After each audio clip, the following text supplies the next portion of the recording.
இது வழக்கு, அதை எதிர்கொள்ளுவோம். அரசு ஏதாவது ஒரு நடவடிக்கை எடுத்தானே தீரணும், அப்போ அதை எடுப்பாங்க. இப்போ நீங்கள் ஆந்திராவில் நான் கூட அதுக்கு கடுமையான கண்டித்து அறிக்கை விட்டேன். தம்பி அல்லு அர்ஜுனா நடித்த படம் புஷ்பா 2 திரையரங்கில் போய் படம் பார்த்தவங்க சிக்கி இறந்துட்டாங்க.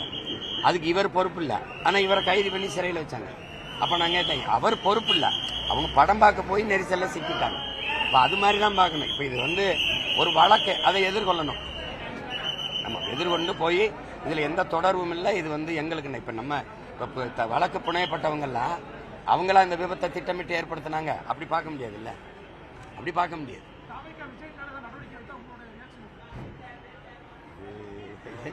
இது என்ன, இது தம்பி மேல நடவடிக்கை எடுத்தால் அண்ணனுக்கு என்ன செய்யும்? சந்தோஷமா இருக்குமா, மகிழ்ச்சியா இருக்குமா, வருத்தமாக தான் இருக்கும். இது என்ன ஒரு கேள்வி கேட்குறீங்க? அவனுக்கு இது புது வழக்கு. எனக்கு 260 வழக்கு இருக்கு என் மேல. நான் ஏறாத நீதிமன்ற படிக்கட்டுகள் கிடையாது. எனக்கு இது புதுசில் வழக்கு. அது இல்லைன்னா விடியாது கிழக்குன்னு போவேன், சிறை அதை நிறைன்னு போவோம், தடை அதை உடைன்னு போவோம். எங்களை பயிற்றுவித்த தலைமை அப்படி. உங்களுக்கு புரியுதுன்னு நினைக்கிறேன். தயவு செய்து என்னை கைது பண்ணுங்கலாம் நான் கெஞ்சிருக்கேன்.